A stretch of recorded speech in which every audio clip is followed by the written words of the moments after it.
لیکن تجھے پتہ نہیں کہ یہ کسی ماں کا بیٹا ہے، پتہ نہیں کسی بیوی کا شوہر ہے۔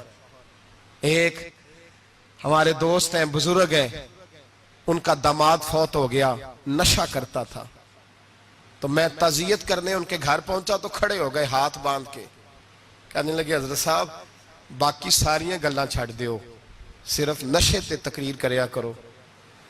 وہ جب جیتا تھا تو تب بھی اس کے بچے یتیم ہی تھے، یتیم ہی تھے۔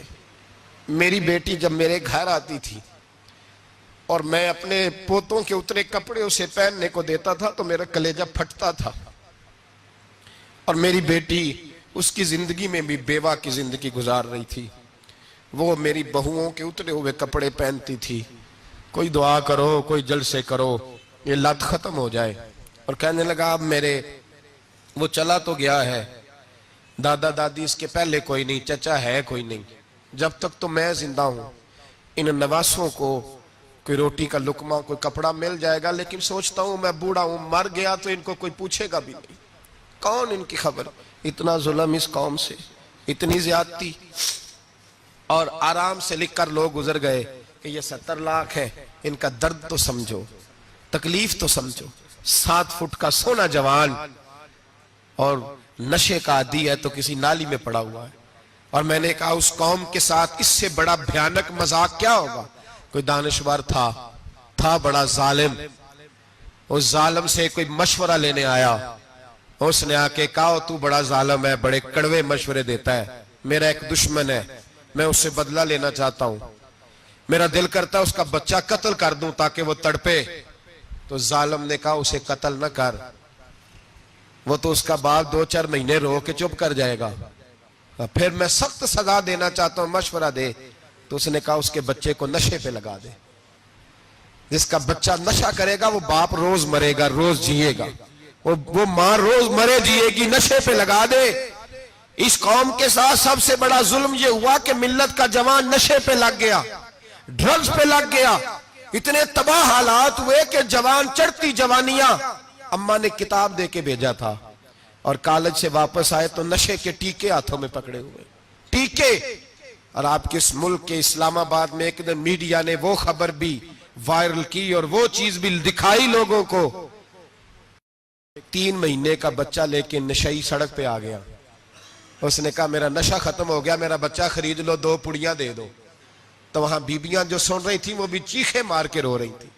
یہ ظلم کیا اس قوم کے ساتھ، اور کرپشن کی لعنت نے اجازت دی سپلائی کرنے والوں کو کہ گلی گلی بھیجے، گلی گلی۔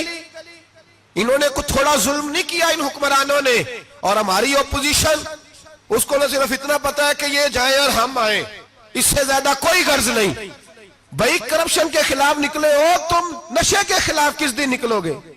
جوئے کے خلاف کس دن؟ قوم تو مر رہی ہے نشے سے، اس کے خلاف میدان میں کب آؤ گے؟ صرف اتنا ہے کہ یہ جائیں اور ہماری باری آئے، اس سے زیادہ کچھ نہیں۔ جتنے مجرم وہ ہیں اتنے ہی تم بنتے جا رہے ہو، اس لیے کہ اصل بات پر نہ وہ آتے ہیں اور نہ اصل بات پر یہ آتے۔ بھائیو، میرے نبی پاک صلی اللہ تعالی علیہ وسلم، اور ایک اور تماشا ہے، یہ میرے پہ اللہ کا یہ احسان رہا، اس لیے نہیں کہ میں پرہیزگار آدمی ہوں، نیک ہوں، اس لیے نہیں، ویسے ہی اللہ بعض اوقات اسباب بناتا ہے، سبب بناتا ہے۔ مجھے نہ شراب کے رنگ کا پتہ ہے، نہ اس کی خوشبو کا پتہ ہے، نہ میں نے کبھی زندگی میں دیکھی ہے، یہ کرم ہے میرے حضرت صاحب کا، میں نے نہیں دیکھی، مجھے نہیں پتا کیسی ہوتی ہے، کچھ باتیں میں نے سنی ہیں۔ ایک محفل میں بیٹھا تھا مجلس میں، تو ایک شخص نے کہا کھانسی نہیں جاتی بچے کی، دوسرا اس کو مشورہ دے رہا ہے، کھانسی نہیں جاتی، بڑی دوائی دیسی بھی فلاں بھی بڑی کھائی، مشورہ دیا اس کو کہ تو اس طرح کر، اس کو نا شراب کے 2-4 چمچے پلاؤ، کہتے ہیں جی اس کو نا یہ پلاؤ تو صحیح ہو جائے گی۔ تو میں نے پلٹ کے اس کی طرف دیکھا، میں نے کہا کوئی عقل کر، کیا مشورہ کرنا؟ مولانا میرا تجربہ ہے۔ میں نے کہا تیرا تجربہ افضل ہے یا رسول اللہ کا فرمان زیادہ افضل ہے؟ تیرا تجربہ افضل ہے۔ حضرت ام سلمہ رضی اللہ تعالیٰ عنہ کہتی ہے میں نے عرض کی یا رسول اللہ صلی اللہ علیہ وسلم میری بچی بڑی بیمار ہے، تو مجھے کسی نے کہا ہے یہ تھوڑی سی نشے والی چیز ہے، یہ بنا کے تیار کر کے دو، صحیح ہو جائے گی، بیمار ہے بچی تو یہ نشے والی چیز ہے، اس کو تیار کر کے دو، تھوڑا نشہ ہے۔ اگرچہ بعض میں نے شروع میں کہا بعض لوگ مریض کو سخت مریض کو ایسی ادویات جو مجبوری بن جائے اس کی گنجائش اور اجازت دیتے ہیں. محتاط علماء تو اس میں بھی بہت ساری چیزیں پہلے بیان کرتے ہیں, لیکن اس نے کہا جی میرا نشہ دینا ہے شفا کے لیے. تو حضرت ام سلمہ کہتی ہے میرے نبی پاک نے میری طرف دیکھا, میری طرف, تو میں نے کہا یا رسول اللہ آپ کیا فرمانا چاہ رہے ہیں؟ تو نبی پاک نے فرمایا ام سلمہ کبھی ناپاک چیز میں بھی شفا ہوئی ہے, کبھی ناپاک چیز میں بھی, کبھی شراب اور خمر میں بھی شفا ہو سکتی ہے. شفا رب کریم نے رکھی ہے پر شہد کے اندر رکھی ہوئی ہے, شفا اللہ نے رکھی ہے قرآن مجید میں رکھی ہوئی ہے. تو اس میں بھی کبھی یہ حضور نے بیان کیا ہے کہ اس کے اندر شفا ہو سکتی, تو امت کتنی دلیری کرتی ہے جو یہ مشورے دیتی ہے کہ اس کے اندر نشہ ہے, شراب ہے, تو کھانسی چلی جائے گی تو فلانی بیماری چلی جائے گی. نہ آؤ ان چیزوں پہ, نہ اپنے ایمان کو خرابی دو, اور نہ ایسی باتیں کرو جس سے کہ ڈائریکٹ رسول اللہ صلی اللہ علیہ وسلم کے واضح ارشادات کی مخالفت ہو. میرے نبی پاک صلی اللہ علیہ وسلم نے فرمایا, اور پھر کچھ لوگ کہتے ہیں تھوڑی پی ہے جی. اب تو میں تجزیے میں پڑھ رہا تھا کہ ایسی شراب ایجاد ہو گئی ہے, لوگ شراب پیتے ہیں اور وہ مست بھی رہتے ہیں, کار بھی چلاتے رہتے ہیں, کہتے ہیں جی نہیں ہمارا ذہن معاف نہیں ہوا تو یہ والی صحیح ہے, نشہ نہیں لاتی. میرے نبی پاک صلی اللہ علیہ وسلم نے فرمایا جس چیز کی تھوڑی مقدار, زیادہ مقدار حرام ہے اس چیز کی تھوڑی مقدار بھی حرام ہے. جس کی زیادہ مقدار حرام ہے اس کی تھوڑی بھی. تو خمر اور شراب اگر فل پینا جائز نہیں تو تھوڑی پینا بھی جائز, یہ حرام ہے اور حرام تھی اور قیامت تک حرام ہی رہے گی. میرے نبی پاک صلی اللہ علیہ وسلم نے منع کیا اور حضور نے اظہار ناپسندیدگی فرمایا, فرمایا 40 دن تو عبادت ہی قبول نہیں ہوتی شراب پینے والے جب تک سچی توبہ نہ کرے. ایک دن صحابہ بیٹھے تھے سارے, حضرت ابوبکر صدیق بھی تھے, فاروق اعظم بھی تھے, عثمان غنی بھی تھے, ڈھیر ساری تعداد تھی صحابہ کی, سارے تشریف فرما تھے. حضرت عبداللہ ابن عمر رضی اللہ تعالیٰ عنہ حدیث کے راوی ہیں اور مستدرک للحاکم کے اندر, ابن حبان کے اندر یہ روایت موجود ہے. فرماتے صحابہ نہ بات کر رہے تھے, اور بات یہ کر رہے تھے کہ یار لوگوں کو گناہوں سے کیسے روکا جائے, لوگوں کو گناہوں سے گفتگو صحابہ یہ کر رہے تھے. عبداللہ ابن عمر کہتے ہیں بیٹھے تھے اور یہ گفتگو کر رہے تھے کہ گناہوں سے پلاننگ جی ہوتی تھی, ان کی جو محفلیں ہوتی تھی نا بیٹھ کے, وہ خوش گپیاں نہیں ہوتی تھی بلکہ وہ تبلیغ کی, جد و جہد کی, لوگوں کو برائی سے منع کرنے کے لیے بیٹھتے تھے, اس پر منصوبہ بندی کرتے تھے, پلان کرتے تھے, آگے ترتیب دیتے تھے. گفتگو ہو رہی تھی تو اب آپس میں بات ہونے لگی کہ کون سا گناہ زیادہ برا ہے جس پر سب سے پہلے کام کیا جائے. تو دور ایک صحابی بیٹھے تھے, ان کا نام تھا عبداللہ ابن عمر. ایک عبداللہ بن عمر ہے اور ایک عبداللہ ابن عمر ہے. حضرت عبداللہ ابن عمر دور بیٹھے تھے, بڑے سمجھدار سیانے باریک بین آدمی تھے. تو حضرت عمر فاروق اپنے بیٹے سے کہنے لگے جا عبداللہ ابن عمر سے پوچھ کے آ کہ سب سے سخت گناہ کون سا ہے. توجہ ہے میرے بھائیوں, ادھر دیکھیے گا میری جانب, پوچھ کے آ کہ سخت گناہ کون سا ہے.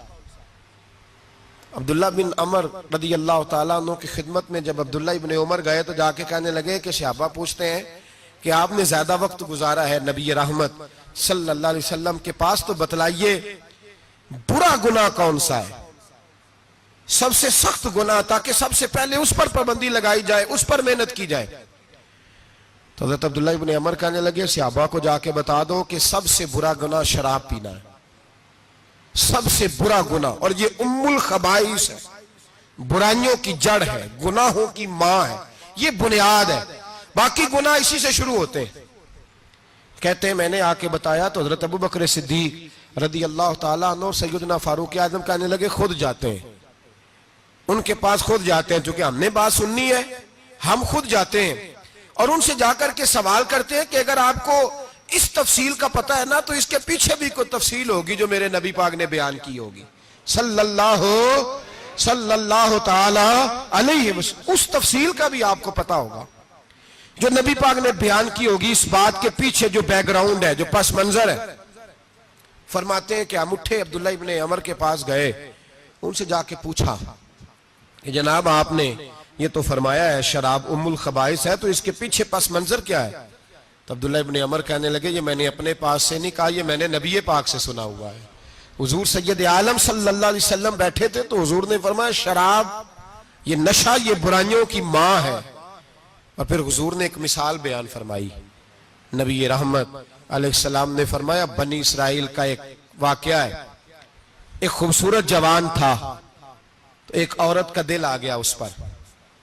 یہ یاد رکھ لیں, ہم لڑکوں کو منع کرتے رہتے ہیں لیکن ہمیں گھر کی بچیوں پر بھی توجہ دینی ہوگی, ہمیں ان کے فون پر بھی نگرانی کرنی ہوگی, ہمیں وہاں بھی غور کرنا ہوگا. اس لیے کہ اگر کوئی بچی گنجائش نہ دے تو میرا خیال ہے کہ لڑکا جرت کرنے کی طاقت نہیں رکھتا. تو وہاں بھی ان کی اماں سے کہے کہ پابندی لگائے, بچی کسی کا موبائل لے کر کے کہیں اس کو استعمال تو نہیں کر رہی, اس پودے پر بھی توجہ دے, درخت بننے سے پہلے اس کی بھی نگرانی کریں, یہ بھی بڑا ضروری کام ہے. عورت کا دل آ گیا تو نبی پاک علیہ الصلوۃ والسلام فرماتے اس نے کوئی بہانہ لگایا, کسی کو کہا کہ اس نوجوان کو بلا کے لاؤ, اس کو کہو کہ ہم نے کوئی گواہی لینی ہے تجھ سے. وہ نوجوان آیا, ایک کمرے میں داخل ہوا تو اگلے کمرے میں لے گئے, وہاں داخل ہوا تو اس سے اگلے کمرے میں لے گئی, وہ داخل ہوا تو اسی طرح 7 مکفل کمروں میں لے گئی. میرے کریم رسول میرے محبوب پاک علیہ السلام فرماتے ہیں, صحابہ کو سمجھا رہے ہیں میٹھے لب و لہجے میں, فرماتے ہیں جب سب سے پچھلے کمرے میں لے گئی تو ایک لڑکا بندھا ہوا تھا وہاں رسیوں سے, شراب کا پیالہ پڑا ہوا تھا. اور بی بی کہنے لگی کوئی گواہی شواہی نہیں لینی, تجھے اس لیے بلایا ہے کہ تیرے اوپر دل آ گیا ہے, اب میرے ساتھ منہ کالا کر. تو وہ جوان کہنے لگا نہیں, میں نے اپنے نفس کو پاک رکھا ہوا ہے, میری نظر بھی پاک ہے, دل بھی پاک ہے, اور اس کی برکت یہ ہے کہ رب نے میری روح کو بھی پاک رکھا ہوا ہے, تو میں یہ حرکت نہیں کر سکتا. پاک لوگ پلید کاموں کی جانب توجہ نہیں کرتے, میں یہ حرکت نہیں کر سکتا. اقبال نے اپنے بیٹے کو دعا دی تھی, اس نے کہا تھا حیا باقی نہیں ہے زمانے کی آنکھ میں, خدا کرے کہ رہے تیری جوانی بے داغ, خدا کرے کہ رہے تیری جوانی بے داغ. کہا میرے ساتھ منہ کالا کر, اس نے کہا میں نہیں کرتا. کہنے لگی چل پھر اس کو قتل کر, اس کو میں نے باندھا ہوا. اس نے کہا میں قتل کیوں کروں, میری کیا دشمنی ہے. کہا پھر شراب پیو, کہا میں شراب بھی نہیں پیتا. تو کہنے لگی اب تو میں نے تجھے اپنے چنگل میں پھانس لیا ہے, اب تو یہاں سے بچ کے جا نہیں سکتا, اور اگر تو باہر جائے گا تو میں شور کروں گی, لوگ جمع کروں گی, اس نے میری عزت آبرو پہ ہاتھ ڈالا ہے, تو بچ تو نہیں سکتا, ایک کام تو کرنا پڑے گا. محبوب فرماتے ہیں اس نوجوان نے سوچا کہ زنا بھی بہت بڑا جرم ہے, قتل بھی بہت بڑا گناہ ہے, چلو اب مجبوری ہے تو شراب پی لیتا ہوں. لیکن وہ سمجھا نہ کہ شراب تو بنیاد ہے. اس نے ایک پیالہ جو پیا, کہنے لگا ایک اور دے دو, دوسرا پیا تو کہنے لگا ایک اور دے دو. اب 3 پیالے 3 بوتلیں شراب جو پی چکا تو خماری چڑھ گئی. اب اس عورت کے قریب جانے لگا کہ میں تیرے ساتھ زنا کروں گا. اس نے کہا جب تک میں قریب نہیں آنے دوں گی جب تک تو اسے قتل نہ کرے. اس نے اسے قتل بھی کیا, زنا بھی کیا. تو محبوب فرمانے لگے یہ قتل اور زنا جو ہوا ہے تو یہ شراب کی وجہ سے ہوا ہے. گویا شراب وہ جرم ہے جو قتل بھی کرائے گی, جو زنا بھی کرائے گی. اور اگر آپ نشئی کو دیکھیں, اگر آپ شرابی کو دیکھیں تو کیا وہ ڈکیتیاں نہیں کرتا پھرتا, وہ چوریاں نہیں کرتا, وہ اپنی ہی ماں کا زیور نہیں بیچ آتا, وہ اپنی ہی بہن کا پڑا ہوا جہیز نہیں بیچ آتا, وہ اپنے ہی گھر میں ڈاکے نہیں ڈالتا, وہ اللہ کے گھر مسجد میں آ کر کے چوری نہیں کرتا.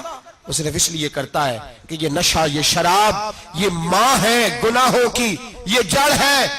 ملت کے لوگوں یاد رکھو, اس امت اس پاکستان کے ساتھ جہاں بہت سارے ظلم ہوئے, وہاں بڑا ظلم یہ ہے کہ بہت بڑا طبقہ جوانوں کا نشے کا عادی ہے. وہ نشہ انہیں عشق مجازی اور عورتوں کے عشق کی جانب لا رہا ہے. وہ نشہ چوریاں کرا رہا ہے, قتل کرا رہا ہے, ڈکیتیاں کرا رہا ہے. بہت بڑے ظالموں نے بہت بڑے ہاؤس بنائے ہوئے ہیں جن کے اندر شراب فراہم کی جاتی ہے, نشہ دیا جاتا ہے. میں نے تو ایسے ایسے لفظ سنے کہ الیکشن کے دنوں میں ووٹ لینے کی خاطر سیاستدان انہیں نشہ فراہم کرتے ہیں, انہیں باندھ کے رکھتے ہیں, روز تمہیں پڑیا ملے گی, ووٹ ہمیں ڈالنا. اتنا ظلم, اتنی زیادتی, اتنا جبر, ایک انسان کے ساتھ کھیلنا. لوٹ آؤ, پکڑو ان کا دامن, اپنے گھروں کو بچاؤ. اپنے دوستوں کو بچاؤ. جاگو جاگو امت کے لوگوں جاگو. میرے نبی پاک صلی اللہ علیہ وسلم کے کلمہ گو لوگوں کو بچاؤ. ان پر اگر سختی کرنی پڑتی ہے تو کرو, پیار کرنا پڑتا ہے تو کرو, محنت کرو, جدوجہد کرو.